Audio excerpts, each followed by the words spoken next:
اب انہیں جوڑنا ہے، سیمنٹ سبسٹنس چاہیے، وہ قرآن یہ جوڑے گا تم۔ چنانچہ یہی بات حضرت شیخ الہند مولانا محمود حسن دیوبندی اسیر مالٹا نے اپنی اسیری سے رہائی پانے کے بعد واپس جب آئے ہیں تو دیوبند میں علماء کے ایک بڑے اجتماع سے خطاب کر کے کہی۔ مولانا مفتی محمد شفیع رحمۃ اللہ علیہ وہ خود موجود تھے، اس میں بڑے بڑے علماء، مولانا حسین احمد مدنی رحمۃ اللہ علیہ، شبیر احمد عثمانی رحمۃ اللہ علیہ، مولانا اشرف علی تھانوی رحمۃ اللہ علیہ، مولانا انور شاہ کاشمیری رحمۃ اللہ، بڑا مجمع، اور کہا حضرت شیخ الہند نے ہم نے تو اپنی اسیری کے 4 سالوں کے دوران جتنا غور کیا تو ہماری اس وقت کی امت کی زبوں حالی کے 2 سبب سامنے آئے۔ مولانا مفتی شفیع لکھتے ہیں، ان کی کتاب وحدت امت کے نام، کہتے ہیں کہ پورا مجمع ہمہ تن گوش ہو گیا کہ یہ شیخ الشیوخ استاد العلماء عمر کے اس آخری درجے میں اس حد پر آ کر اب نیا سبق کون سا سیکھ کر آیا؟ تاکہ ہمیں تو اس کے 2 سبب معلوم ہوئے، ایک ہمارا قرآن کو ترک کر دینا، لفظ نوٹ کیے، ترک کر دینا، اور دوسرا ہمارے آپس کے اختلافات۔ چنانچہ میں تو یہی فیصلہ کر کے آیا ہوں کہ اب زندگی جتنی باقی ہے 2 ہی کاموں میں لگاؤں گا، ایک تو یہ کہ ناظرہ قرآن پڑھنے کے مکتب گلی گلی کھل جائیں اور عوامی درس قرآن کے ذریعے قرآن کے پیغام اور قرآن کے حکمت سے لوگوں کو روشناس کرایا جائے۔ عوامی درس قرآن کا لفظ استعمال کر رہا ہے شیخ الہند، جنہیں میں 14ویں صدی کا مجدد اعظم سمجھتا ہوں۔ اور نمبر 2 یہ کہ آپس کے اختلافات کو حوالہ دی جائے۔ یہ واقعہ کوٹ کر کے مفتی محمد شفیع صاحب لکھتے ہیں کہ حضرت شیخ نے جو 2 باتیں کہیں اصل میں وہ ایک ہی ہے۔ ہمارے باہمی اختلافات بھی تو اسی وجہ سے ہیں کہ ہم نے قرآن کو ترک کر دیا۔ بتائیے شیخ الہند نے کیسے ترک کیا قرآن، مولانا مدنی نے کیسے ترک کر دیا قرآن؟ کیا مطلب اس ترک کر دیا؟ حال تو یہ ہے کہ مولانا مدنی رحمۃ اللہ علیہ، حالانکہ وہ تو گرفتار نہیں ہوئے تھے، وہ تو والنٹریلی اپنے شیخ کی خدمت کے لیے گئے ہیں ساتھ، اور اس حد تک ان کی وفاداری اور ان کی خدمت گزاری کہ رمضان کا مہینہ آیا تو حضرت شیخ الہند نے حسرت کے ساتھ کہا زندگی میں یہ پہلا رمضان ہوگا کہ تراویح میں قرآن نہیں سن سکے، اس لیے کہ نہ شیخ الہند حافظ تھے، نہ مولانا مدنی حافظ تھے، اور تیسرے ان کے ساتھ ایک اور تھے، ان کا میں نام بھول رہا ہوں، وہ سرحد کے پٹھانوں میں سے کوئی حافظ نہیں تھا۔ اب آپ غور کیجئے، استاد اور اپنے شیخ کی اس حسرت کو دور کرنے کے لیے مولانا مدنی روزانہ 1 پارہ حفظ کرتے تھے اور رات کو تراویح میں سناتے تھے، روزانہ 1 پارہ۔ اور یہ انہونی بات نہیں ہے، جب ساری زندگی قرآن ہی سے شغف رہا ہے تو وہ ہے تو صحیح ذہن میں، اب صرف ان کے لنکس ملانے ہیں آپس میں، اور کیا ہے؟ اصل میں قرآن کو ترک کرنے کا مطلب کیا ہے؟ وہ اصل میں ایک اور بہت بڑے عالم دین کی بات سنیے آپ، مولانا سید انور شاہ کاشمیری رحمۃ اللہ علیہ، جو دیوبند سے آ کر آپ کے قریب میں ڈابھیل میں انہوں نے مدرسہ قائم کیا تھا۔ وہ ایک مرتبہ قادیان میں ایک جلسہ علماء کیا کرتے تھے ہر سال رد قادیانیت کے لیے، تو ایک سال اسی طرح وہاں علماء جمع تھے۔ اب جس نے یہ واقعہ بیان کیا ہے اس کا نام میرے ذہن میں اس وقت نہیں ہے، کہ میں صبح مولانا انور شاہ کاشمیری رحمۃ اللہ علیہ کی خدمت میں حاضر ہوا تو دیکھا کہ غم کی تصویر بنے بیٹھے، بہت اداس غمگین۔ میں نے پوچھا حضرت کیا معاملہ ہے، کوئی خاص سبب ہے؟ فرمایا بھائی کیا سبب ہے، یہ سوچ رہا ہوں کہ اپنی زندگی عمر ضائع کر۔ میں نے کہا حضرت آپ نے زندگی ضائع کر دی، عمر ضائع کر دی؟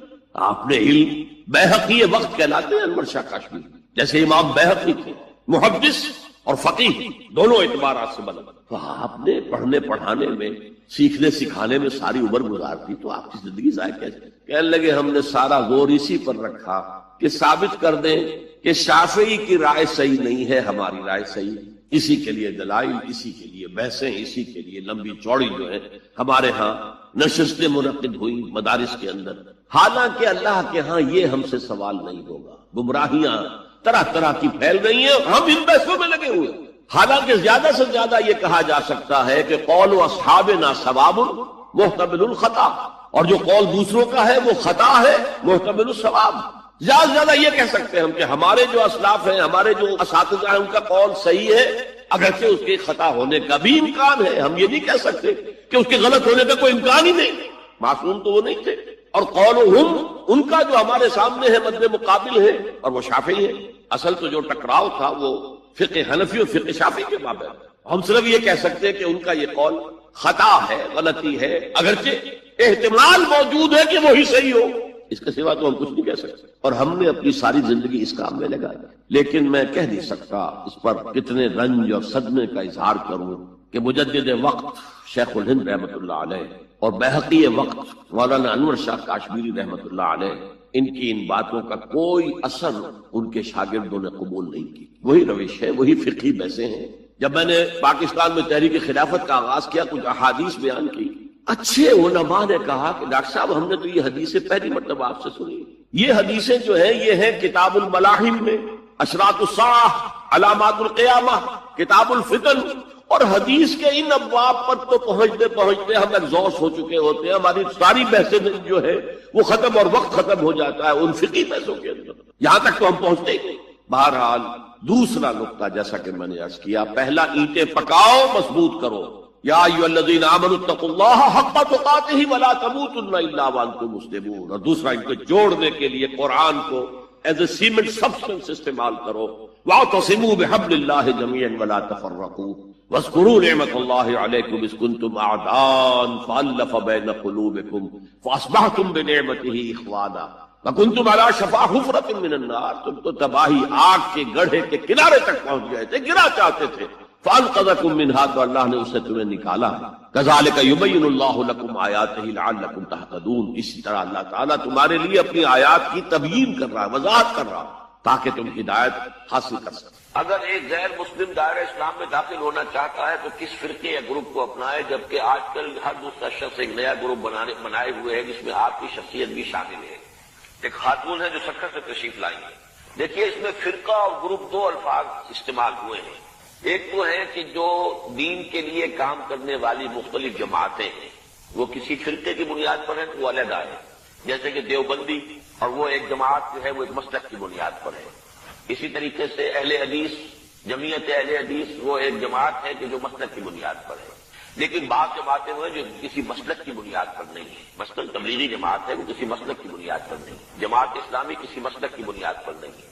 تنظیم اسلامی کسی مسلک کی بنیاد پر نہیں ہے. تو ایک تو ان کو خارج کر دینا چاہیے اس سے. اسلام میں جو شخص بھی آئے گا، اگر تو اس سوال کا مطلب در حقیقت صرف یہ توجہ دلانا ہے کہ ہماری اس وقت کی واقعتاً حالت اتنی خراب ہے کہ غیر مسلموں کو گویا کہ ہم اسلام کی طرف راغب کرنے کی بجائے متنفر کرتے ہیں، تو اس حد تک تو پھر یہ سوال 100% درست ہے کہ واقعتاً ہمارا حال اس وقت یہ ہے کہ ڈاکٹر امبیڈکر کے بارے میں بھی معلوم ہوتا ہے کہ وہ مسلمان ہونے کے لیے بالکل آمادہ ہو گیا تھا. اگر وہ مسلمان ہو جاتا تو ہندوستان میں دلت جو کہلاتے ہیں اور جو ان کے اچھوت ہے ان کی اکثریت اسلام لے آتا اور یہ اقلیت اور اکثریت کا معاملہ بالکل بدل کر لے جاتا. لیکن ہوا یہ کہ جب اس کی طرف سے یہ بات آئی تو کچھ شیعہ حضرات پہنچ گیا کہ اصل اسلام تو ہمارا ہے، کچھ اور پہنچ گیا اصل اسلام ہمارا ہے. اس نے کہا کہ پھر ٹھیک ہے تم اپنے اسلام لے کر اپنے پاس بیٹھے رہو، میں جاؤں وہیں ٹھیک. تو اس اعتبار سے تو یقیناً افسوسناک صورتحال ہے.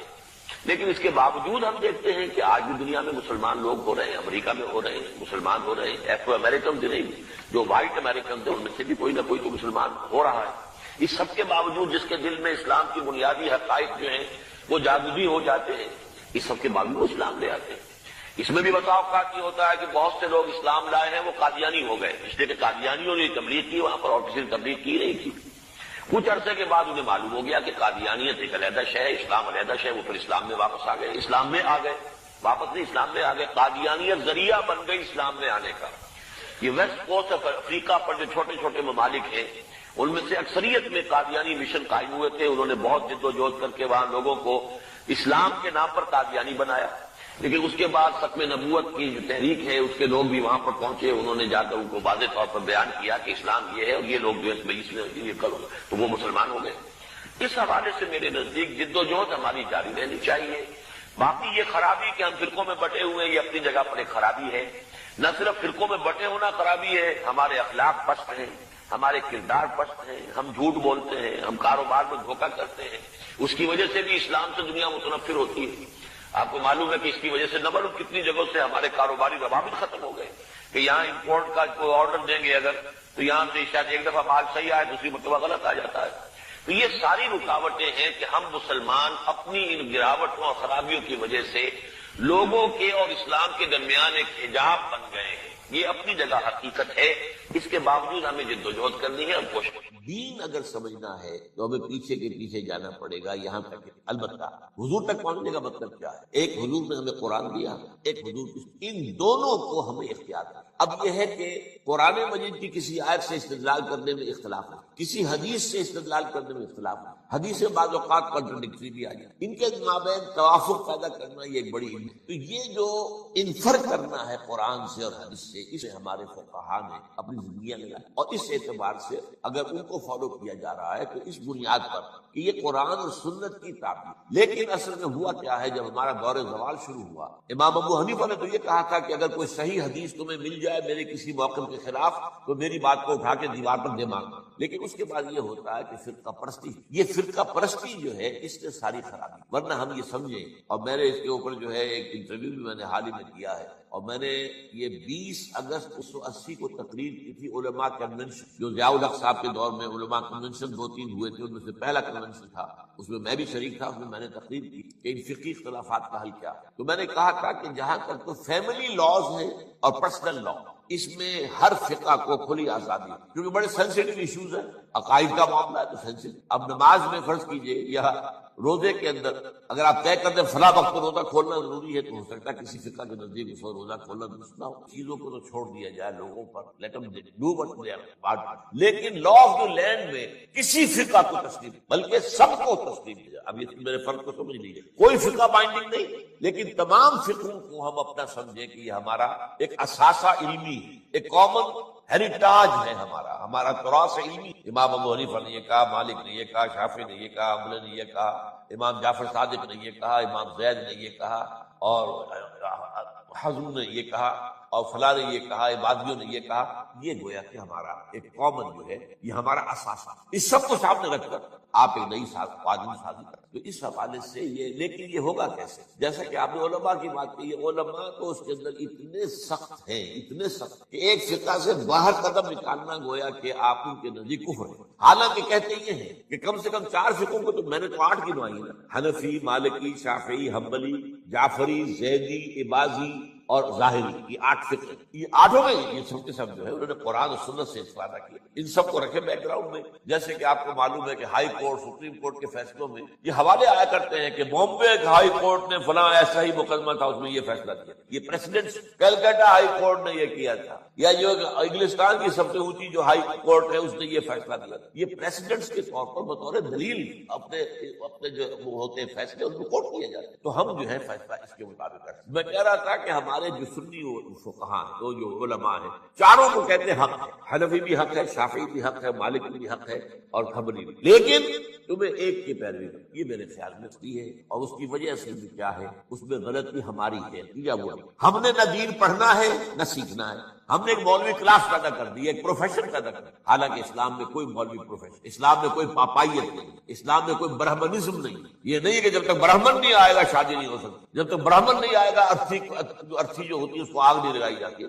ہمارے یہاں تو برہمنزم، لیکن چونکہ ہم تو پڑھتے نہیں، ہم نے تو اپنے آپ کو اور طرف لگایا ہوا ہے۔ تھوڑی سی دینی بنیادی معلومات حاصل، قرآن اور حدیث کا علم، تو ہر شخص نماز پڑھا سکتا ہے، ہر شخص جو ہے اپنی بیٹی کا نکاح خود پڑھائے، ہر شخص جو ہے وہ اپنے والد کا جنازہ خود پڑھے، تو وہی گویا کہ پروفیشنل ختم ہو جائے گا۔ تو چونکہ یہاں فرقہ پرستی ہوئی، پروفیشنلزم آیا، اور پروفیشنل میں آپ کو معلوم ہے کہ پروفیشنل جیلسی از دی رول، اس میں تو جو ہے ایک دوسرے سے حسد اور بغض اور ایک دوسرے کے خلاف، یہ تو لاگو ہے۔ تو یہ اصل صورتحال بگڑی ہے، اس کا علاج یہی ہے کہ آپ کمر ہمت کسے، خود قرآن و حدیث کو پڑھے، اللہ کا نام لے اور کمر کسے۔ یہی کام ہم نے کیا، میں نے یہی کیا، میرا پیشہ تو نہیں تھا، میں مولوی تو نہیں، میرے پاس کسی مدرسے کی سند تو نہیں، 40 سال میں نے جمعہ پڑھایا ہے الحمدللہ، درس قرآن میں 50 سال سے دے رہا ہوں الحمدللہ۔ میرے بیٹے اب جمعہ پڑھا رہے ہیں، وہ ایک MBBS سے، ایک جو ہے MA فلاسفی ہے، ایک جو ہے وہ ڈاکٹریٹ کے کورسز نے مکمل کر رکھے ہیں اکنامکس کے اندر، لوگ آپ پڑھا رہے ہیں۔ یہ کام کرنا جو ہے اس کی طرف زیادہ توجہ چاہیے، پازیٹیو۔ باقی جو کچھ ہے اس کا آپ کا مشاہدہ صحیح ہے، وہ غلط بات آپ نے، ایک شخص وہ تکبر کی وجہ سے کوئی بات سننے کو تیار نہیں، تو یہ میں ان کو اب نارمل کہہ رہا ہوں۔ نارمل آدمی فرض کیجئے کہ وہ بت پرست بھی ہے یا کوئی اور ہے، کسی اور مذہب کا اور نظریے اور خیال کا اور فلسفے کا حامل ہے، آپ اس کو کنورٹ کرنا چاہتے ہیں اسلام کی طرف، تو کیا طریقہ ہوگا؟ پہلے آپ کو اس کے ذہن کا جائزہ لینا ہوگا، اس کے ذہن میں خیالات کیا ہیں، اس کے نظریات کیا ہیں، اس کے عقائد کیا ہیں۔ سب سے پہلے آپ کو ان کی تصحیح کرنی، غلط عقائد، غلط نظریات سے دماغ کو پاک کر کے صحیح جو خیال ہے اور صحیح جو نظریہ ہے اور صحیح جو حقیقت ہے توحید، معاد اور رسالت کے اصولوں پر اس کے فکر کو تعمیر کرنا ہو. جب اس کے ذہن اور دل کے اندر ایمان بیٹھ جائے گا تو جو بری عادات، برے اطوار، برے اخلاق اس کے گرد چمٹے ہوئے تھے، جیسے پتجھڑ میں پتے جھڑ جاتے ہیں، وہ خود بخود جھڑ جائیں گے. یہ تزکیہ ہو جائے گا، یزکی. اب جب یہاں تک وہ پہنچ گیا ہے تو اب وقت آیا تعلیم کتاب میں عرض کر چکا ہوں کہ اس سے مراد ہے احکام، ڈوز اینڈ ڈونٹس. اب انہیں بتایا جائے گا بھائی اللہ نے نماز فرض کی ہے، نماز پڑھنی ہوگی. اب اللہ نے روزے جو ہے فرض کیے ہیں، رمضان مبارک کے آپ کو رکھنے ہوں گے. اگر آج چھوٹتے ہی اسے نماز کہیں گے، جیسا کہ ہمارے بہت سے لوگ کرتے ہیں اپنے بچوں سے، بھائی نماز پڑھا کرو. اب وہ یہ دیکھتے ہی نہیں کہ آپ نے جس تعلیم گاہ میں اسے بھیجا ہوا ہے وہاں تو اس کے دماغ میں کچھ اور ہی خناس پیدا ہو چکا ہے. اس کے ذہن میں ڈارونزم بیٹھا ہوا ہے. وہ سمجھتا ہی نہیں کہ انسان کیسے پیدا کیا گیا، تو ایک حیوان ہے، بس ذرا سا ارتقاء یافتہ حیوان ہے اور بس ختم. یہ کیا خلیفت اللہ اور یہ کیا مسدود ملائک، کس بلا کا نام ہے. اس کے دماغ میں وہ بات فٹ بیٹھتی نہیں. اس کے دماغ میں مارکسزم بیٹھا ہوا ہے، اس کے دماغ میں فرائڈزم بیٹھا ہوا ہے، اس کے دماغ میں لاجیکل پازیٹیوزم بیٹھا ہوا ہے، یا کچھ اور ہے. یہ تو میں اپنے بچوں کی بات کر رہا ہوں، اس لیے کہ ان کے بت پرستی تو ان کے دماغ میں نہیں ہے الحمدللہ، لیکن یہ چیزوں تو ان کے دماغ میں ہے نا. تو پہلے آپ ان کے دماغ کی تطہیر کیجئے، ان کے فکر کی تصحیح کیجئے، ان کے خیالات صحیح بنیاد پر استوار ہو، تب کہے کہ نماز پڑھو. ورنہ محض یہ نماز پڑھا کرو تو نماز نہیں پڑھی، ڈانٹ دیا آپ نے، اس سے کچھ حاصل نہیں. تو جو نارمل طریقہ ہے، پہلے فکر کی تطہیر ہو، اس سے اخلاق کی تطہیر خود بخود ہو جائے گی. برے اعمال کو برے نظریات سے غذا ملتی ہے.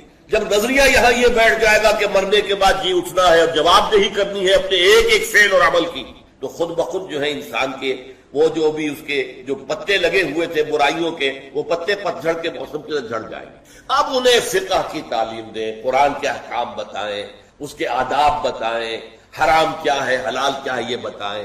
اور پھر سب سے اونچا درجہ جو ہوگا، اسے کہیے کہ متخصصین جو ہوتے ہیں، اسپیشلائزڈ، وہ حکمت کی تعلیم ہو. اور حکمت کیا ہے؟ ایک حکمت اصولی ہے، حکمت ایمانی، حکمت ایمانیہ راہم بخواں.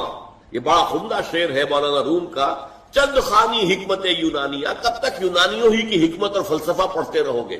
افلاطون نے یہ کہا اور ارسطو نے یہ کہا اور سقراط نے یہ کہا اور فلاں نے یہ کہا اور یہ ریئلزم ہے اور یہ جو ہے آئیڈیلزم ہے. کب تک ان چکروں میں رہو گے؟ چند خانی حکمت یونانیہ، حکمت ایمانیہ راہم بخواں. ایمان کی حکمت پڑھو، وہ فلسفہ کہ جس کے نتیجے میں ایمان وجود میں آتا ہے، تو وہ حکمت ایمان ہے. اور ایک حکمت احکام ہے. حکمت احکام کیا ہے؟ یہ چیز کیوں فرض کی گئی، اس کی آپ کو وجہ معلوم ہو جائے. یہ چیز کیوں حرام کی گئی، اس میں ہمارے لیے کیا فائدہ ہے. یہ در حقیقت ہماری بہبود کے لیے، ہماری بھلائی کے لیے، ہماری خیرخواہی کے لیے کام دیے گئے. جب یہ چیزیں معلوم ہوتی تو اب شریعت بھاری نظر نہیں آئے گی، بلکہ وہ شریعت کو آپ کے اپنے دل کی آواز ہوگی کہ ہاں ایسا ہی ہونا چاہیے، فی الواقع یوں ہی ہونا چاہیے تھا. دیکھنا تقریر کی لذت کہ جو اس نے کہا میں نے یہ جانا کہ گویا یہی میرے دل میں ہے. یہ ہے natural process of converting a person to Islam and Iman. اس طریقے سے حضور صلی اللہ علیہ وسلم نے لوگوں کو تیار کیا. پہلے قرآن مجید ان کو پڑھ کر سناتے رہے، جن کے اندر فطرت جو ہے ابھی کچھ بھی بیدار تھی، تھوڑی سی بھی، چاہے کمزور تھی، مزمحل تھی، اندر روح جو ہے وہ ابھی مری نہیں تھی، وہ کھنچ کر آ جائیں گے. جیسے کہ میگنیٹ جو ہے وہ لوہ چون کو، لوہے کی چیز کو کھینچ لیتا ہے، وہ کھنچ کر آ جائیں گے. اب ان کو قرآن مجید کے ذریعے سے ایمان کی تعلیم اور قرآن مجید کے ذریعے سے ان کا تزکیہ اور قرآن مجید کے احکام کی تعلیم اور قرآن مجید کی حکمت کی تعلیم، یہ چاروں چیزیں قرآن سے متعلق ہیں. اس لیے کہ حضور کا اعلی انقلاب قرآن ہے. اتر کر حرا سے سوئے قوم آیا اور ایک نسخہ کیمیا ساتھ لایا. بہت عمدہ شعر ہے مولانا حالی کہ حضرت شیخ نے جو دو باتیں کہیں اصل میں وہ ایک ہی ہے. ہمارے باہمی اختلافات بھی تو اسی وجہ سے ہیں کہ ہم نے قرآن کو ترک کر دیا. بتائیے شیخ الہند نے کیسے ترک کیا قرآن، مولانا مدنی نے کیسے ترک کر دیا قرآن. کیا مطلب اس ترک کرنے کا؟ حال تو یہ ہے کہ مولانا مدنی رحمت اللہ علیہ، حالانکہ وہ تو گرفتار نہیں ہوئے تھے، وہ تو والنٹریلی اپنے شیخ کی خدمت کے لیے گئے ہیں ساتھ.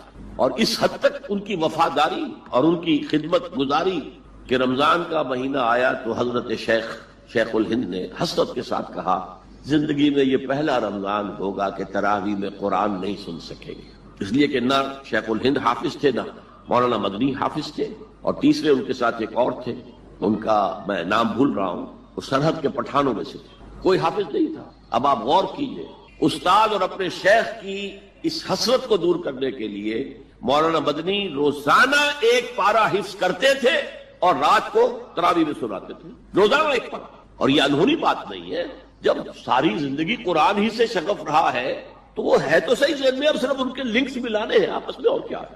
اصل میں قرآن کو ترک کرنے کا مطلب کیا ہے؟ وہ اصل میں ایک اور بہت بڑے عالم دین کی بات سنیے آپ، مولانا سید انور شاہ کاشمیری رحمۃ اللہ علیہ، جو دیوبند سے آ کر آپ کے قریب میں ڈابھیل میں انہوں نے مدرسہ قائم کیا تھا. وہ ایک مرتبہ قادیان میں ایک جلسہ علماء کیا کرتے تھے ہر سال رد قادیانیت کے لیے. تو ایک سال اسی طرح وہاں علماء جمع تھے. اب جس نے یہ واقعہ بیان کیا ہے اس کا نام میرے ذہن میں اس وقت نہیں ہے، کہ میں صبح مولانا انور شاہ کاشمیری رحمۃ اللہ علیہ کی خدمت میں حاضر ہوا تو دیکھا کہ غم کی تصویر بنے بیٹھے ہیں، بہت اداس غمگین.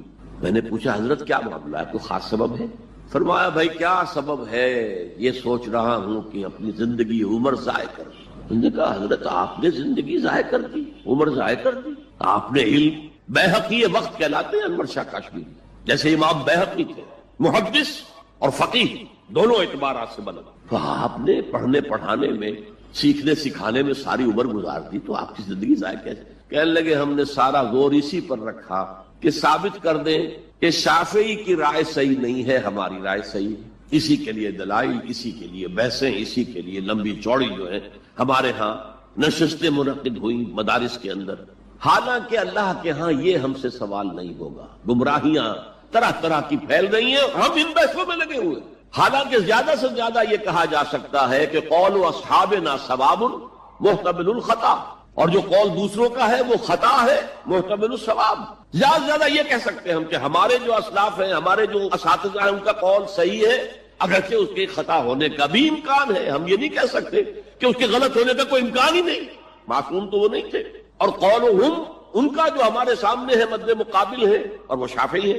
اصل تو جو ٹکراؤ تھا وہ فقہ حنفی اور فقہ شافعی کے مابین. ہم صرف یہ کہہ سکتے ہیں کہ ان کا یہ قول خطا ہے، غلطی ہے، اگرچہ احتمال موجود ہے کہ وہی صحیح ہو. اس کے سوا تو ہم کچھ نہیں کہہ سکتے. اور ہم نے اپنی ساری زندگی اس کام میں لگا دی. لیکن میں کہہ نہیں سکتا اس پر کتنے رنج اور صدمے کا اظہار کروں کہ مجدد وقت شیخ الہند رحمۃ اللہ علیہ اور بیہقی وقت مولانا انور شاہ کاشمیری رحمۃ اللہ علیہ، ان کی ان باتوں کا کوئی اثر ان کے شاگردوں نے قبول نہیں کیا. وہی روش ہے، وہی فقہی بحثیں ہیں. جب میں نے پاکستان میں تحریک خلافت کا آغاز کیا، کچھ احادیث بیان کی، اچھے علماء نے کہا کہ ڈاکٹر صاحب ہم نے تو یہ حدیثیں پہلی مرتبہ آپ سے سنی. یہ حدیثیں جو ہیں یہ ہیں کتاب الملاحم میں، اشراط الساعہ، علامات القیامہ، کتاب الفتن. اور حدیث کے ان ابواب پر تو پہنچتے پہنچتے ہم ایگزاسٹ ہو چکے ہوتے ہیں. ہماری ساری بحثیں جو ہے وہ ختم، اور وقت ختم ہو جاتا ہے ان فقہی بحثوں کے اندر. یہاں تک تو ہم پہنچتے ہیں. وعباد الرحمن الذین یمشون علی الارض ہونا، اللہ کے بندے وہ ہیں جو زمین پر چلتے ہیں تو آہستگی اور نرمی کے ساتھ، قدم مار کر نہیں چلتے، اکڑ کر نہیں چلتے، بلکہ یہ کہ معلوم ہوتا ہے فروتنی کے ساتھ چل رہے ہیں. اور یہ اپنے آپ کو آقا نہیں سمجھتے، مالک نہیں سمجھتے، بلکہ غلام سمجھتے ہیں. اللہ کے غلام ہیں، عباد الرحمن ہیں، اللہ کے بندے ہیں، تو غلاموں کی طرح چلتے ہیں، وہ اکڑ کر نہیں چلتے. وَإِذَا خَاطَبَهُمُ الْجَاهِلُونَ قَالُوا سَلَامًا، ایک ان کا بس یہ ہے کہ جب جاہل لوگ، اجڑ لوگ، مشتعل مزاج لوگ خامخواہ ان سے الجھنا چاہیں، بحث و مباحثے میں انہیں جو ہے وہ خامخواہ الجھانا چاہیں، تو وہ کہتے ہیں سلام. وہ الجھتے نہیں، بحث و تمہیز کے اندر نہیں. جب وہ دیکھتے ہیں کہ ایک شخص بحث پر اتر آیا، وہ اب بات سمجھنا نہیں چاہتا، اس کے اوپر ضد جو ہے وہ مسلط ہو چکی ہے، تو اب خامخواہ اس کے ساتھ وہ الجھے رہنا، جس کو ہم کہتے ہیں ہمارے ہاں وہ پنجاب میں یہ سینگ پھنسا کر آدمی جو ہے وہ اپنا وقت ضائع کرے، اس کا بھی وقت ضائع کرے، کوئی فائدہ نہیں. میچور آدمی یہ کہ دیکھے اگر تو واقعی یہ بات سمجھنا چاہ رہا ہے تو سمجھائے، نہیں سمجھنا چاہتا، اس کی اصل میں نیت ہی نہیں ہے، تو پھر خامخواہ اس کے ساتھ الجھنے کا فائدہ نہیں. والذین یبیتون لربہم سجدا وقیاما، اور وہ لوگ کہ جو راتیں بسر کرتے ہیں اپنے رب کے لیے سجدے اور قیام میں. یہاں وہ بات بہت واضح ہو گئی. جہاں تک 5 فرض نمازیں ہیں وہ تو فرض ہیں، وہ تو تعبیر سیرت کی بنیادیں ہیں، ان کی تو مداومت کرنی ہے. والذین یحافظون والذین هم علی صلواتہم یحافظون. لیکن یہ لوگ جو ہیں جن کے دل آشنا ہو گئے ہوں اللہ سے، اگر یہ اللہ کے ساتھ دوستی ہو چکی ہو، تو پھر یہ کہ رات کا وقت ہوتا ہے کہ جس میں وہ پھر بندہ اٹھتا ہے، کوئی دیکھ نہیں رہا ہے، لوگ سوئے ہوئے ہیں، کوئی ڈسٹربنس نہیں ہے. خیر ہماری تو آج کل شہری زندگی میں راتوں میں بھی ڈسٹربنس رہتی ہے، لیکن یہ کہ عام طور پر بہرحال دن کے مقابلے میں تو ایک سکون کی کیفیت ہوتی ہے. اس وقت اپنے رب سے راد و نیاز کی باتیں، کبھی اس کے سامنے کھڑے ہیں، کبھی سرد سجود ہیں. والذین یبیتون لربہم سجدا وقیاما والذین یقولون، اور وہ کہتے رہتے ہیں اس سب کے باوجود، ربنا اصرف عنا عذاب جہنم، اے رب ہمارے عذاب جہنم کو ہم سے پھیر دے، دور کر دے۔ یہ سورہ نور میں بھی ہم نے پڑھا تھا کہ وہ ساری شخصیت جو ہے بیان کرنے کے بعد وہ اس کے بعد بھی لرزاں اور ترساں رہتے ہیں۔ یوم تتقلب فیہ القلوب والابصار، ڈرتے رہتے ہیں اس دن کے خیال سے کہ جس میں نگاہیں اور دن الٹ لیے جائیں گے قیامت کے دن سے۔ ان عذابہا کان غراما، یقیناً اس کا عذاب جو ہے وہ چمٹ جانے والی شے ہے۔ انہا ساعت مستقر و مقامہ، پروردگار وہ جگہ جہنم جو ہے یقیناً بہت بری جگہ ہے، مستقل قیام کے لیے بھی اور تھوڑی دیر کے لیے بھی۔ جو میں نے عرض کیا تھا کہ دنیا میں بری سے بری جگہ بھی جو ہے اس میں بھی آپ تھوڑی دیر کے لیے جائیں گے تو ریکریشن ہو جائے گی چینج کی وجہ سے، اور اچھی سے اچھی جگہ جو ہے اس میں بھی مستقل رہنا پڑے تو پھر اس کے اندر کوئی حسن اور کوئی جو ہے دلچسپی باقی نہیں رہے گی۔ تو اس کے بجائے جو جنت کا اور جنت کا تصور دیا جا رہا ہے، جنت اتنی اچھی جگہ ہے کہ مستقل طور پر رہنے کے باوجود اس کی دلچسپیوں میں، اس کی رعنائیوں میں کوئی کمی نہیں ہوگی، اور جہنم اتنی بری جگہ ہے کہ ایک لہجے کے لیے بھی کسی کا قدم وہاں گیا تو وہ اپنی پوری جو ہے سختی اس کے اوپر ظاہر کر دے گی۔ والذین اذا انفقوا لم یسرفوا ولم یقتروا وکان بین ذلک قواما، اور وہ لوگ جو خرچ کرتے ہیں تو نہ تو وہ اسراف کرتے ہیں اور نہ ہی بخل سے کام لیتے ہیں، بلکہ اس کے بین اعتدال جو ہے واقعہ یہ ہے کہ دنیا کا مشکل ترین کام ہے، توازن اور اعتدال۔ ظاہر بات ہے یہ لوگ جو میچور ہیں، سمجھدار ہیں، اب ان کے ہاں یہ ہوگا کہ ان کے اس خرچ کرنے کے معاملے میں بھی اعتدال ہوگا۔ والذین لا یدعون مع اللہ الہا آخر، تین کبیرہ گناہ وہ ہیں جیسا کہ ہم نے پڑھا ہے سورہ نساء میں بھی، ان تجتنبوا کبائر ما تنہون عنہ، تو بڑے بڑے گناہ وہ کون سے ہیں کہ جن سے اگر تم باز رہو تو باقی چھوٹے گناہ تو اللہ تعالیٰ جو ہے وہ معاف بھی کرتا رہے گا۔ اور ان میں سے سب سے بڑا تو 2 مرتبہ فرمایا شرک، اور شرک کے بعد پھر قتل ناحق اور پھر زنا، یہ 3 ہیں۔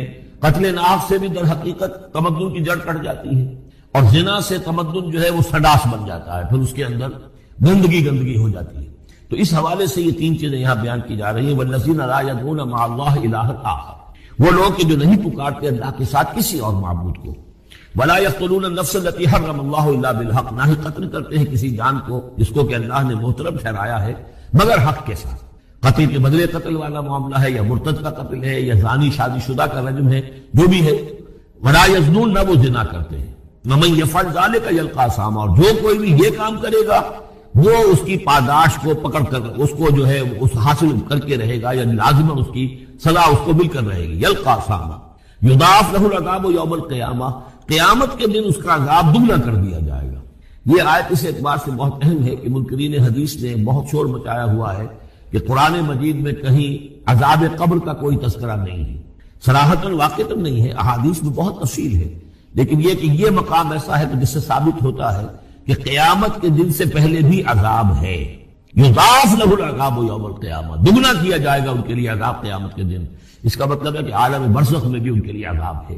اور جو فرمایا گیا ہے کہ یہ جو قبر کا گڑھا ہے یا یہ جہنم کے گڑھوں میں سے ایک گڑھا ہے، اور یا جنت کے باغیچوں میں سے ایک باغیچہ ہے، اور یا تو وہاں ایک کھڑکی کھول دی جاتی ہے جنت کی جہاں سے ٹھنڈی ہوائیں اور خوشبوئیں آتی رہتی ہیں، اور یا یہ کہ کھڑکی کھول دی جاتی ہے جہنم کی طرف جس سے آگ کی لپٹ اور گرمی جو ہے اور لو جو ہے وہ آتی رہتی ہے۔ یضاعف له العذاب یوم القیامہ، قیامت کے دن اس کے لیے عذاب دگنا کر دیا جائے گا۔ ویخلد فیہ مہانا، اور پھر وہ رہے گا اس عذاب میں ہمیشہ ہمیشہ۔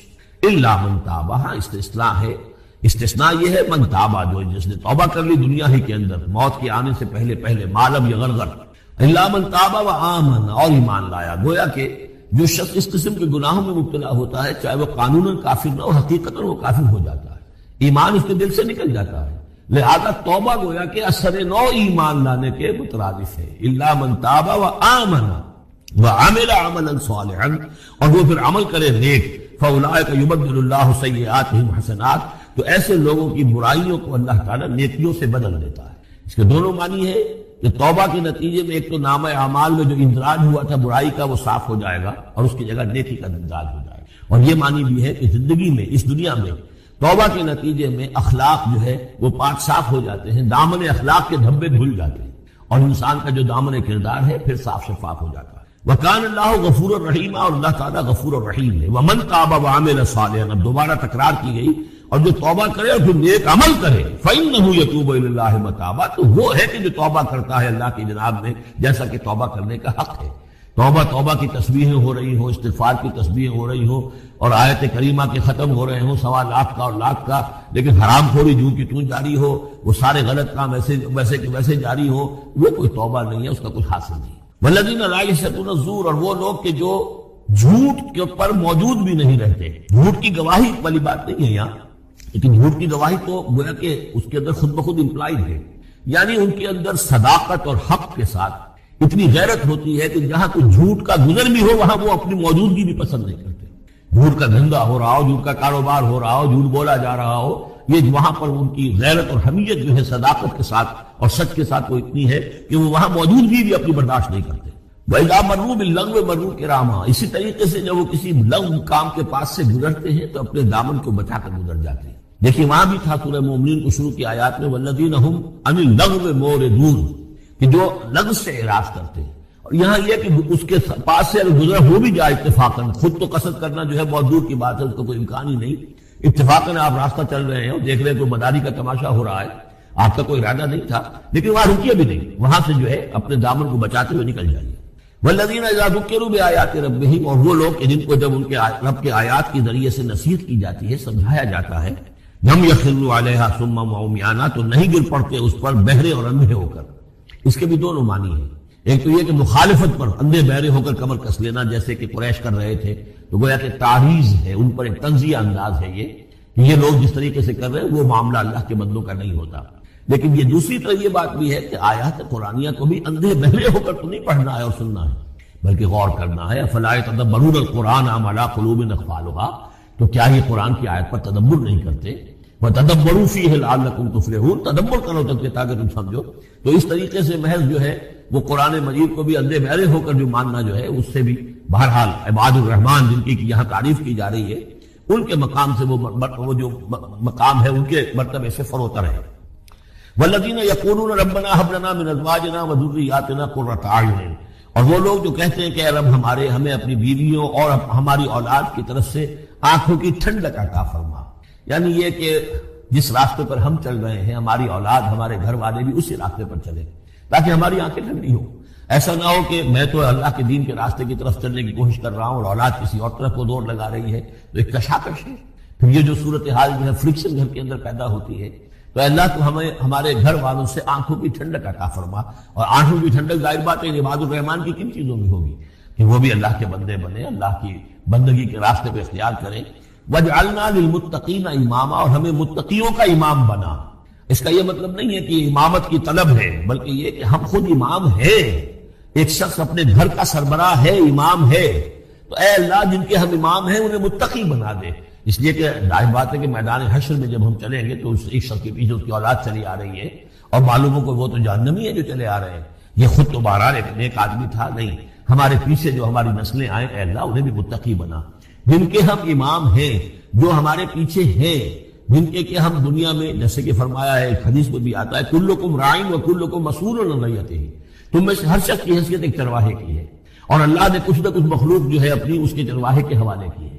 تمہاری اولاد ہے، تمہاری بیوی ہے، یہ گھر کنبہ ہے، یہ تمہارا جو ہے یہ گویا کہ تمہارے متبعین ہیں، تمہارے فالوورز ہیں، تو اللہ ہمارے فالوورز کو متقی بنا دے اور ہماری جو امامت ہے وہ متقیوں کی امامت ہو۔ اولئک یجزون الغرفۃ بما صبروا، یہ وہ لوگ ہیں کہ جن کو بالا خانے ملیں گے ان کے صبر کی جزا میں، انہوں نے صبر کیا۔ ظاہر بات ہے کہ اللہ دنیا میں بے شمار مواقع آتے ہیں حرام خوری کے، ایک بندہ مومن بچتا ہے، بہت سے مواقع پر اللہ تعالیٰ موقع دے کر آزما لیتا ہے کہ ذرا سی بھی اس کی اندر کمی ہو تو پھر یہ نکل جائے کسی غلط راستے کی طرف۔ انسان جو ہے صبر کرتا ہے، جذبات کو روکتا ہے، اپنی خواہشات کو روکتا ہے، شہوات کو تھامتا ہے، ان تمام چیزوں کو سنبھال کر یہ سب گویا کہ پوری زندگی صبر ہے۔ تو بما صبروا اولئک یجزون الغرفۃ بما صبروا، یہ وہ لوگ ہوں گے کہ جنہیں بدلے میں ملیں گے بالا خانے جنت کے ان کے صبر کے عوض۔ وَيُلَقَّوْنَ فِيهَا، ان کا استقبال کیا جائے گا وہاں جنت میں، ان بالا خانوں میں، تحیۃً وسلاما، سلام کے ساتھ اور دعاؤں کے ساتھ۔ خالدین فیہا، وہ رہیں گے اس میں ہمیشہ ہمیش۔ حسنت مستقرا و مقاما، بہت ہی عمدہ ہے وہ جگہ، مستقر کے طور پر بھی، مستقل قیامگاہ کے طور پر بھی، اور مقامہ تھوڑی دیر کے لیے بھی۔ تو یہ وہ ایک کنٹراسٹ ہے۔ جہنم کو فرمایا ساعت مستقرا و مقاما، اور جنت حسنت مستقرا و مقاما۔ قل ما یعبأ بکم ربی، اے نبی ان سے کہہ دیجئے میرے رب کو تمہاری کوئی پرواہ نہیں ہے۔ یہ نہ سمجھو کہ میں تمہارے پیچھے اپنے آپ کو ہلکان کر رہا ہوں، تو میرے رب کو کوئی تمہاری ضرورت ہے؟ میری یا میرے رب کی کوئی ضرورت اٹکی ہوئی ہے تمہارے بغیر، وہ بات پوری نہیں ہوگی؟ یہ چھپر تم ہی اٹھاؤ گے تو اٹھے گا، ورنہ اٹھ نہیں سکتا، یہ نہ سمجھو۔ قل ما یعبأ بکم ربی لولا دعاؤکم، اگر نہ ہوتا تمہیں پکارنا۔ اللہ نے یہ ہوتے چلے جانا۔ اس پر میرا ایک کتاب بھی ہے، تقرب اللہ کے دو مدارج، دو درجے، جو در حقیقت ایک حدیث نبوی علیہ الصلوۃ والسلام ہی پر مبنی ہے کہ حضور نے ایک درجہ قرار دیا ہے تقرب بالفرائض، فرائض کے ذریعے سے انسان اللہ کے قرب حاصل۔ ایک ہے تقرب بالنوافل، نوافل کے ذریعے سے اللہ کا قرب حاصل۔ ان میں کیا نسبت و تناسب ہے، اہمیت کے اعتبار سے کون بڑھ کر ہے، بلندی کے اعتبار سے کون بڑھ کر ہے، یہ تمام مسائل میں نے اپنی اس تقریر میں بیان کیے تھے جو اس کتاب سے شائع ہوئی ہے۔ اس وقت میں اس کی تفصیل میں نہیں جا رہا، صرف یہ تذکرہ اس لیے کر رہا ہوں کہ جن کو بھی خواہش ہو جائے وہ اس کا مطالعہ کرے۔ ہماری اس وقت کی گفتگو سے وہ کتاب کا اس جگہ پر منسلک ہوگا۔ تو تقرب اللہ، یہ تقرب کوئی فزیکل فینومینن نہیں ہے، جسمانی یا مادی مسئلہ نہیں ہے۔ اللہ سے قرب یہ نہیں ہے کہ کوئی کروڑوں میل کا فاصلہ ہے، اب ہمیں کوئی رسی پر چڑھنا ہے اوپر بڑی محنت اور مشقت سے، فصل تو ہے ہی نہیں، فاصلہ ہے ہی نہیں، موت ہے ہی نہیں۔ نحن اقرب الیہ من حبل الورید، ہم تو انسان سے اس کی شہرگ سے بھی زیادہ قریب۔ ہوا معکم اینما کنتم، وہ تو تمہارے ساتھ ہی ہوتا ہے جہاں کہیں بھی تم ہو، بس صرف یہ کہ تمہاری توجہ نہیں ہوتی، تم اور چیزوں میں مشغول و مصروف رہتے ہو، تم ہماری طرف دھیان ہی نہیں دیتے، تم ہماری طرف متوجہ ہی نہیں ہوتے۔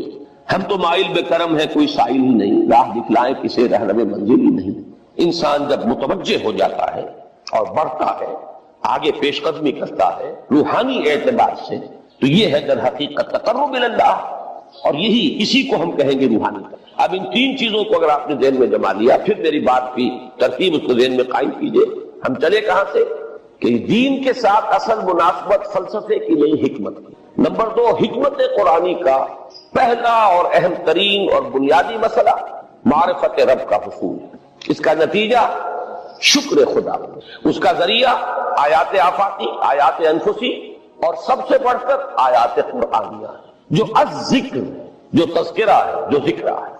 لیکن اس پہلے مرحلے کو اگر کوئی انسان بفضل ہی تعالی، اللہ کے فضل و کرم سے طے کر لے، اب اس کے سامنے تین مسئلے، فکر کی مزید پیش رفت، مزید پیش قدمی صحیح رخ پر، اس کے لیے ذکر اور فکر دونوں کا امتزاج لازمی۔ فقر قرآن اختلاط ذکر و فکر، الذین یذکرون اللہ قیاما وقعودا وعلی جنوبہم ویتفکرون فی خلق السماوات۔ دوسری شے عمل کا درست رہنا، نہ افراط و تفریط ہو، عدم توازن ہو، نہ انسان نفس سے مغلوب ہو جائے، نہ انسان جذبات کی رو میں اندھا ہو جائے، نہ انسان ماحول سے مروب ہو کر متاثر ہو، صحیح رخ پر اس کا عمل۔ نمبر 3، روحانی ترقی، جو اصل حاصل ہے، جو اصل مقصود ہے۔ نمبر 2 چیز کے لیے تعلق مع اللہ ضروری، نمبر 3 کے لیے تقرب اللہ۔ اب غور کیجئے، ان تینوں چیزوں کا بڑا گہرا تعلق ہے نماز کے ساتھ، ان تینوں کے لیے ستون کی حیثیت نماز کو۔ لہذا ایمان کے بعد یا معرفت رب کے بعد حکمت دین کا اہم ترین مسئلہ نماز، صلاۃ، اس لیے کہ ایک طرف یہ انسان کو اللہ کے ساتھ ایک گہرے تعلق کا ذریعہ فراہم کرتی ہے، اپنے تمام مصروفیات میں سے، ان مشغولیتوں میں جن میں گم ہونے کا خدشہ ہوتا ہے، نکلو۔ 24 گھنٹے کے معمولات میں سے کم 5 مرتبہ تو لازماً نکلو، اور اپنے آپ کو ذرا، اپنے حواس کو بھی، اپنی باطنی کیفیات کو بھی ذرا تازہ کرو۔ اگر کوئی گندگی، نجاست، کسی طرح کی ناپاکی کا کوئی معاملہ ہے، طہارت حاصل، طہارت سے تمہارے اندر روح کو بھی بالیدگی ہوگی، تمہارے حواس بھی تازہ ہوں گے، تم گویا کہ بحیثیت کل تمہاری ہستی چاقو چوبند ہو جائے گی۔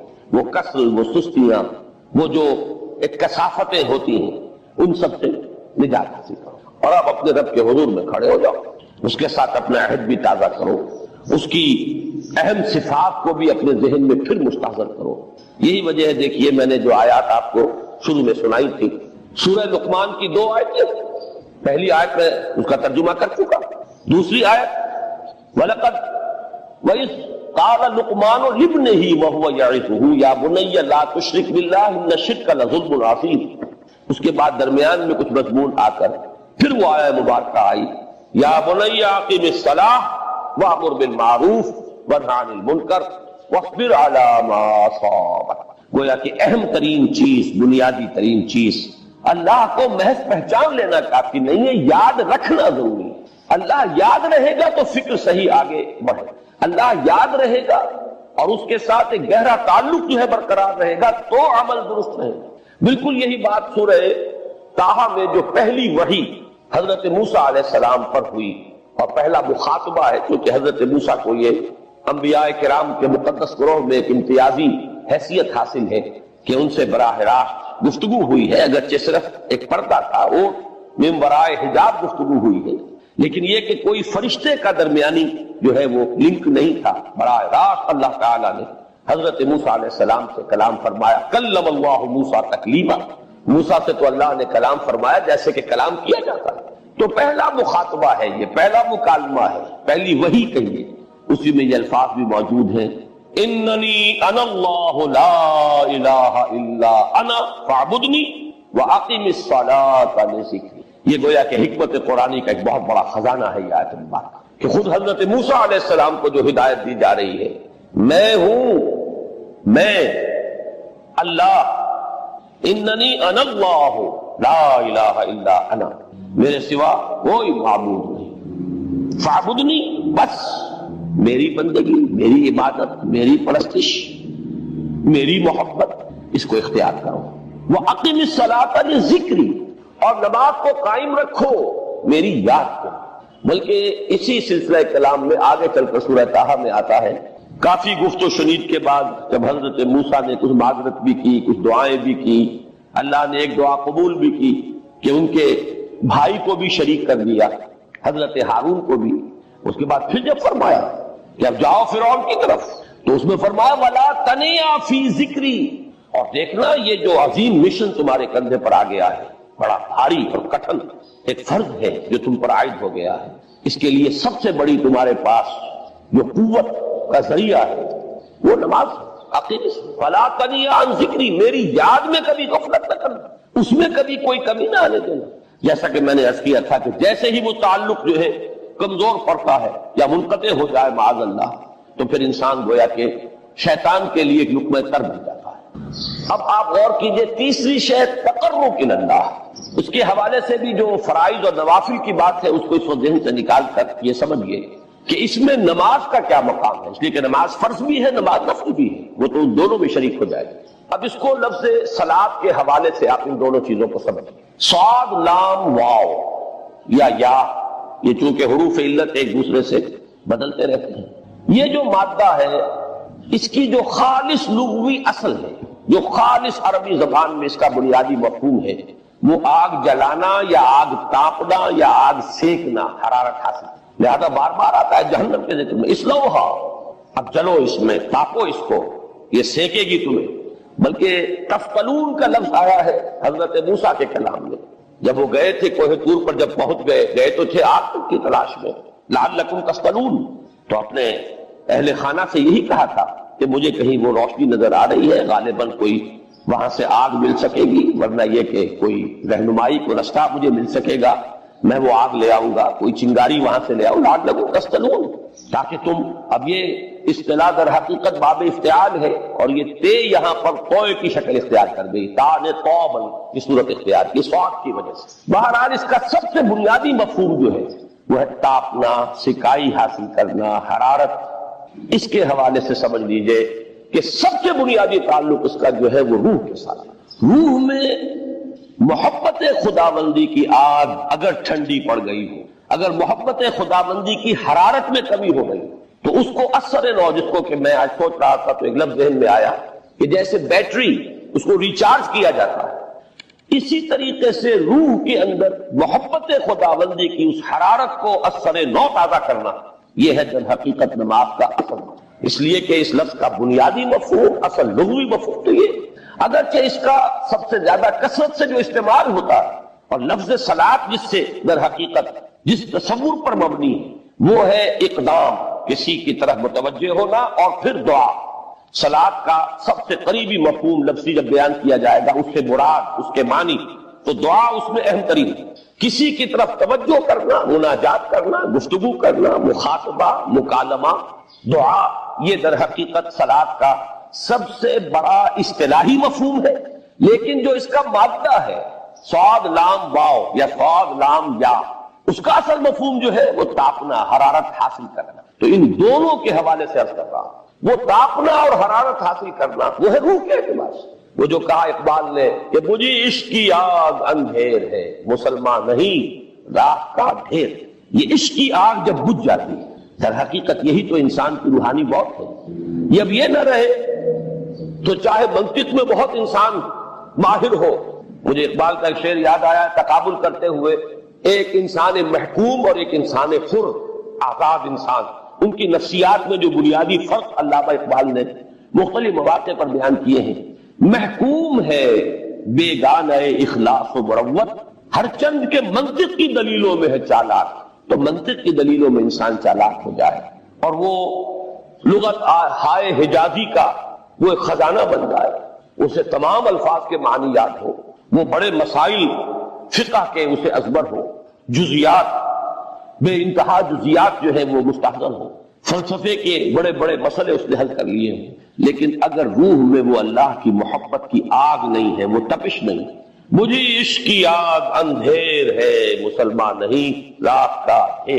اسی کے حوالے سے آج مجھے یاد آیا تھا کہ وہ جو بڑی سادہ سی ایک نظم ہے، اللہ تعالیٰ سے دعا، یا رب دل مسلم کو وہ زندہ تمنا دے، اس میں بھی جو الفاظ آئے ہیں، جو روح کو گرما دے اور قلب کو تڑپا دے، یہ ہے اصل جو مقصود ہے نماز کا۔ اور یہی وہ چیز ہے جیسا کہ میں نے عرض کیا تھا کہ نگاہوں سے اٹھو، یہ پہلو سامنے ہے ہی نہیں، دوسرا پہلو سامنے ہے اور وہ بھی میرے نزدیک بہت اہم ہے، بہت بنیادی ہے، اس میں کوئی شک نہیں، لیکن یہ ہے بلند ترین منزل کہ تقرب الی اللہ۔ اس کے لیے در حقیقت یہ کس لیے درکار ہے؟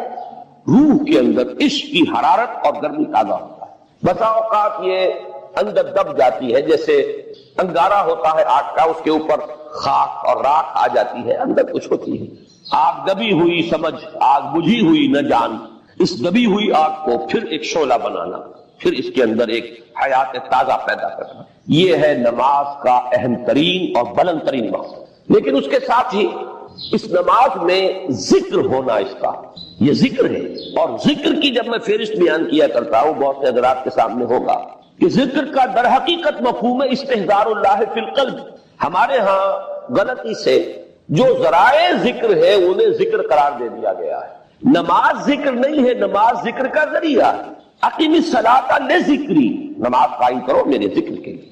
یہ اللہ اللہ کہنا یا ادعیہ معصورہ جو حضور صلی اللہ علیہ وسلم کی مسنون دعائیں ہیں، انہیں اپنے تمام معمولات دنیاوی کے ساتھ ساتھ ان دعاؤں کو بھی انسان پڑھتا رہے، اللہ سے دعا کرتا رہے، یہ تمام ذرائع ذکر ہے۔ سبحان اللہ الحمدللہ الحمدللہ، اس کا آپ ورد کیجئے، یہ بھی ذریعہ ذکر ہے۔ حقیقت میں ذکر ہے استحضار اللہ فی القلب، اللہ کو دل میں لے آنا، اللہ کو دل میں حاضر کر لینا، اصل میں تو ترجمہ ہوگا، لیکن حاضر جاننا، یہ کیفیت جو ہے انسان کو حاصل ہوتا ہے۔ اب اس کے حوالے سے ذرا بات سمجھیے کہ ایک تو میں عرض کر چکا ہوں مجسم ذکر تو قرآن ہے، لہذا ذکر کی فہرست جب آپ کریں گے، ذرائع ذکر تو ان میں سب سے پہلے قرآن ہے، اس لیے کہ وہ ہماری حکمت کے پہلے مسئلے کو حل کر رہا ہے، بنیادی مسئلہ، اہم ترین مسئلہ۔ دوسرے نمبر پر ذکر جو ہے، اب اس کے لیے کچھ اصطلاحات جو میرے مختلف دروس میں شاید آپ کے سامنے بعد میں آئیں یا پہلی آ چکی ہو، ان کے حوالے سے میری بات سمجھیں۔ ایک ذکر غیابی ہے، تھرڈ پرسن میں، صیغہ غائب میں اللہ کی یاد ہے، اللہ اکبر اللہ اکبر اللہ اکبر۔ ابھی اللہ اکبر جو ہے یہ جملہ اسمیہ خبریہ ہے، ایک حقیقت کی تکرار آپ کر رہے ہیں، اللہ سب سے بڑا ہے، اللہ سب سے بڑا ہے، سبحان اللہ سبحان اللہ سبحان اللہ۔ یہ در حقیقت ذکر غیابی ہے کہ آپ اس میں مخاطب نہیں ہے اللہ سے، ایک ذکر خطابی کہیں یا ذکر حضوری کہیں، جس میں مکالمہ ہوگا، جس میں گفتگو ہوتی۔ تو نماز در حقیقت ذکر حضوری اور ذکر خطابی کی بلند ترین شکل ہے۔ اس لیے میں نے عرض کیا تھا کہ نماز کے لفظ یا صلاۃ کے لفظ، یہ اصطلاحی معنی جو اکثر و بیشتر کیے جاتے ہیں وہ ہے دعا، اور دعا میں ہوتا کیا ہے؟ مکالمہ ہے، مخاطب، اے اللہ، اے میرے رب، اے پروردگار. پھر یہ کہ اس میں اقدام اور کسی کی طرف متوجہ ہونا. یہی وجہ ہے کہ افتتاح صلاۃ، نماز کو شروع کرنے کے لیے ایک تو وہ الفاظ جو قرآن مجید میں آئے ہیں، انی وجہت وجہی للذی فطر السماوات والارض حنیفا وما انا من المشرکین. یہ ہے توجہ کا ارتکاز، بشرطے کہ یہ صرف الفاظ ہی نہ نکل رہے ہوں، واقعتاً یہ تعبیر ہو اس وقت کی انسان کی نفسیاتی کیفیت کہ شعوری طور پر وہ فیصلہ کرتا ہے کہ میں منقطع ہو رہا ہوں، ہر چہار طرف سے اپنی توجہ کو ہٹا کر، ہر مسئلے سے اپنے آپ کو خالی و ذہن کر کے، یعنی ظاہری اور باطنی دونوں اعتبار سے میں اپنی توجہ کا ارتکاب کر رہا ہوں اس ذات کی طرف جس نے آسمان اور زمین کو پیدا کیا، اور بالکل یکسو ہو کر رہا ہوں. انی وجہت وجہی للذی فطر السماوات والارض حنیفا وما انا من المشرکین. اور دوسری وہ جو دعا جس سے ہم افتتاح کرتے ہیں اپنی نماز کا، دیکھیں اس میں خطاب کا کس قدر اہتمام. وہاں سبحان اللہ نہیں ہے، سبحانک اللہم، پاک ہے تو اے رب ہمارے، وبحمدک وتبارک اسمک وتعالی جدک. آپ غور کر رہے ہیں، یہ ہے خاطب، براہ راست مخاطب ہونا. تو سب سے پہلی بات تو یہ ہوئی کہ ذکر کی ایک شکل ہے ذکر غیابی، دوسری ذکر حضوری، اور ذکر حضوری یا ذکر خطابی کی بلند ترین منزل، بلند ترین اس کا ذریعہ نماز. اس کو ایک پہلو سے اور سمجھ لیجیے. سورہ فاتحہ جب پھر ہم پڑھتے ہیں جسے الصلاۃ کہا گیا ہے، جو لب لباب ہے، خلاصہ ہے، اس میں پھر تدریجاً غیاب سے حضور کی طرف پیش قدمی ہوتی ہے. الحمدللہ رب العالمین الرحمن الرحیم مالک یوم الدین. یہ ذکر غیابی ہے، اس میں ابھی خطاب نہیں آیا. یہ وہی جملہ اسمیہ ہے، کل تعریف اس اللہ کے لیے ہے جو تمام جہانوں کا پروردگار ہے، مالک ہے، جو رحمان ہے، رحیم ہے، جزا و سزا کے دن کا مختار و مالک ہے. اب یہ غیاب سے حضور کی طرف، ایاک نعبد و ایاک نستعین اہدنا الصراط المستقیم. یہ ہے وہ. اب پہلے ایک معاہدہ ہے، ایک اقرار ہے، اعتراف ہے، وعدہ ہے، اور پھر دعا ہے، استدعاء. کہ حضور نے فرمایا، یقول اللہ تعالی، اللہ یہ فرماتا ہے. اسی لیے اس کو حدیث قدسی کہیں گے، قسمت الصلاۃ بینی و بین عبدی نصفین. میں نے نماز کو اپنے اور اپنے بندے کے مابین آدھا آدھا تقسیم کر دیا. اب یہاں تک تو جملہ ہے اللہ کا، یہ ہے حدیث قدسی.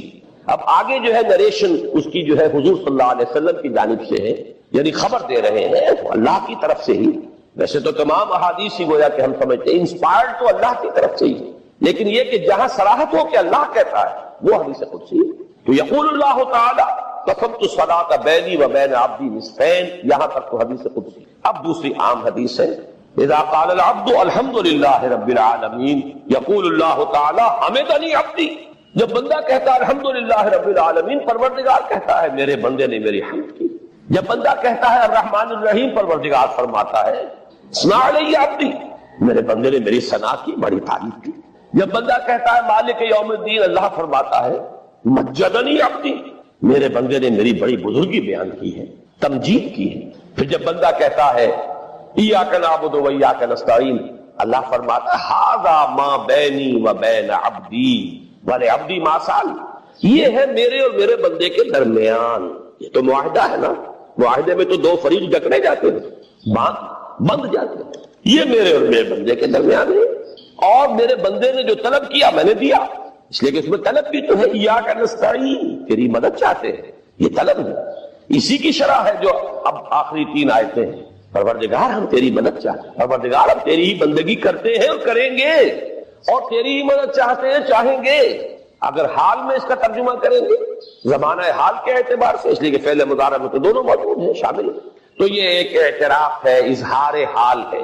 اللہ کرے کہ وہ واقعتاً صحیح اظہار حال ہو، ہم واقعی اللہ کی بندگی کرتے ہوئے یہ کہیں کہ ایاک نعبد.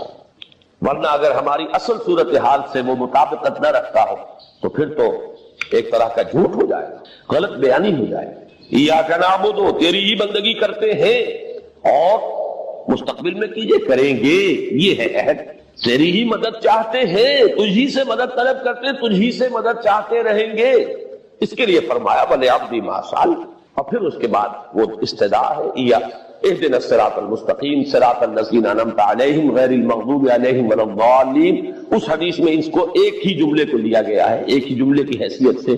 جب بندہ یہ کہتا ہے تو اللہ فرماتا ہے ھذا لعبدی ولعبدی ما سأل، یہ خالص میرے بندے کے لیے ہے. اس بندے نے ایک درخواست پیش کی ہے اور میں نے گرانٹ کی، وہ اپلیکیشن، وہ ریکویسٹ گرانٹڈ ہم نے دے دی. ولعبدی ما سأل، یہ ہے اس کی تاثیر کا عالم، بشرطے کے معاملہ وہ شعور کے ساتھ، بشرطے کے مطابقت ہو ظاہر اور باطن کی، بشرطے کے مطابقت ہو قول اور فعل کی.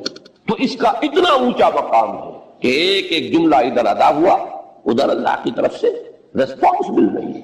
افلاک سے آتا ہے نالوں کا جواب آخر، اٹھتے ہیں حجاب آخر، کرتے ہیں خطاب آخر. حال دل کس کو سنائے آپ کے ہوتے ہوئے، حال دل کس کو سنائے آپ کے ہوتے ہوئے، حال دل کس کو سنائے آپ کے ہوتے. ان الذین اتقوا اذا مسهم طائف من الشیطان تذکروا، اور یہی روش ہے تقوی والوں کی. جن لوگوں کے اندر تقوی ہوتا ہے، جب ان پر کوئی گزر ہو جاتا ہے شیطان کے کسی سائے کا، اذا مسهم طائف من الشیطان، شیطان کا کوئی ان کے اوپر گزر ہو گیا تو سایہ پڑ گیا، تذکروا، فوراً وہ چوکنے ہو جاتے ہیں، فوراً ہوش میں آ جاتے ہیں کہ یہ کیا ہوا، ہم پر کچھ اثر پڑ گیا تھا، کچھ عارضی طور پر کچھ غفلت سے طاری ہو گئی تھی. جیسے کہ خود حضور فرماتے ہیں صلی اللہ علیہ وسلم انہ لا یغان علی قلبی، میرے دل پر بھی کبھی کبھی حجاب سا آ جاتا ہے. وانی لاستغفر اللہ 70 مرۃ فی کل یوم، اور میں روزانہ 70 مرتبہ اللہ سے استغفار کرتا ہوں. لیکن یہ سمجھ لیجئے کہ ہمارے دل کے اوپر حجاب وہ بہت اور شے ہے، اور حضور کے قلب مبارک پر حجاب، آپ کے قلب مبارک کا حجاب جو ہے وہ ہماری 100 حضوریوں لاکھوں حضوریوں سے بڑھ کر جو ہے وہ حضوری کے درجے میں ہوگا. لیکن جو انٹینسٹی ہے، جو تعلق مع اللہ کی انٹینسٹی ہے، اس میں ذرا سی کمی بھی آ گئی ہے تو اس سے حضور نے تعبیر کیا کہ میرے بھی دل پر کبھی کبھی حجاب ہے. انہ لا یغان علی قلبی، انٹینسٹی تو کم ہو گئی نا. یہ بجلی جس پاور کی ہے ذرا سی کم ہو جائے گی تو ایک دفعہ تو آپ کو محسوس ہوگا اندھیرا ہو گیا. حالانکہ بجلی ہے، روشنی ہے، اندھیرا نہیں ہوا ہے، لیکن اس کی پاور کم ہوئی. تو فرمایا کہ انہ لا یغان علی قلبی وانی لاستغفر اللہ 70 مرۃ فی کل یوم. ان الذین اتقوا اذا مسهم طائف من الشیطان تذکروا، تو فوراً وہ چوکنے ہو جاتے ہیں، یاد کرتے ہیں. فاذا هم مبصرون، اور ان کی آنکھیں کھل جاتی ہیں، انہیں حقائق نظر آنے لگتے ہیں. وقتی سا جو سایہ پڑ گیا تھا اس سے وہ فوراً نکل آتے ہیں. واخوانهم یمدونهم، باقی جو شیطانوں کے بھائی ہیں انہیں شیطان گھسیٹ کر لے جاتے ہیں. فی الغی، وہ اس کجی کے اندر وہ گھسیٹتے ہوئے دور تک پہنچاتے ہیں. جیسے بلم بن معورہ کو پہنچایا کہ اسے آخری حد تک پہنچا کر دم لیا. تو شیطانوں کا جو ولی ہوگا پھر شیطان کا تو اس کے اوپر زور چلے گا، لیکن جو اللہ کے بندے ہیں ان پر تو شیطان کا اختیار ہے ہی نہیں. وہ تو یہ کہ جیسے ہی ذرا سا ان کے اوپر کوئی اثر پڑا بھی، وہ سایہ سا آیا بھی تو فوراً چونک گئے اور اللہ کی طرف متوجہ ہو گئے. اللہ تعالیٰ نے جو انسان پیدا کیے ہیں ان کے مزاج مختلف ہیں. ان میں کچھ لوگ ہوتے ہیں جو قوی ہوتے ہیں ارادے کے، جو فیصلہ کر لیا جاتا ہے. کچھ لوگوں میں وہ قوت ارادی اتنی مضبوط نہیں ہوتی، وہ ادھر ادھر سوچتے رہتے ہیں. کچھ لوگ جسمانی طور پر بہت توانا ہوتے ہیں، کچھ لوگ جسمانی طور پر پیدائشی طور پر کمزور ہوتے ہیں. تو اگر کوئی قوت ارادی کمزور رکھنے والا شخص ہے، وہ بھی تو اللہ کی تخلیق ہے، اللہ کا بندہ ہے، خطاؤں کا ظہور ہو جاتا ہے، توبہ کرتا ہے، پھر کچھ عرصے کے بعد پھر خطا کا ظہور ہو جاتا ہے، پھر توبہ کرتا ہے. تو ہم تو یہ سمجھیں گے کہ ایک حد کے بعد پھر اس کی توبہ قبول نہیں ہونی چاہیے. لیکن حدیث سنیے، وعن ابی ہریرہ رضی اللہ تعالی عنہ قال قال رسول اللہ صلی اللہ علیہ وسلم ان عبدا اذنب ذنبا، یقیناً ایک بندہ جو ہے وہ ایک گناہ کرتا ہے. فقال، پھر وہ کہتا ہے رب، اے میرے پروردگار، اذنبت فاغفر، مجھ سے گناہ ہو گیا ہے، مجھے معاف. فقال ربہ، تو پروردگار یہ کہتا ہے اعلم عبدی ان له ربا یغفر الذنب ویاخذ به، میرا یہ بندہ یہ جانتا ہے کہ اس کا ایک رب ہے جو گناہ معاف بھی کر سکتا ہے اور سزا دے بھی سکتا ہے. کیا مانی لیجیے، گناہ اس نے کیا ہے لیکن جانتا ہے اللہ کو تو وہ معاف بھی فرما سکتا ہے، تبھی تو وہ اللہ سے معافی کی درخواست کر رہا ہے. اس کے اس جاننے کی بنیاد پر، اس کے اس علم کی بنیاد پر، اس کے اس ایمان کی بنیاد پر فرمایا غفرت لعبدی، میں نے اپنے بندے کو معاف کر. ثم مکث ما شاء اللہ، پھر وقت گزرا جتنا کہ اللہ نے چاہا. ثم اذنب ذنبا، پھر اس سے گناہ ہو گیا. فقال رب اذنبت ذنبا فاغفر، پھر کہتا ہے پروردگار مجھ سے گناہ ہو گیا، پھر مجھے معاف فرما دے. فقال ربہ، اللہ فرماتا ہے عالم عبدی ان لہ ربا یغفر الذنب ویعفو، میرا بندہ ہے نا جو جانتا ہے کہ اس کا ایک رب ہے، ایمان باللہ اس کے اندر ہے، تبھی تو پکار رہا ہے، اور یہ بھی جانتا ہے کہ وہ گناہ معاف بھی کر سکتا ہے اور چاہے تو پکڑ بھی سکتا ہے، سزا بھی دے سکتا ہے. تو فرمایا، اللہ تعالیٰ فرماتے ہیں میں نے فرمایا میں نے معاف کر دیا.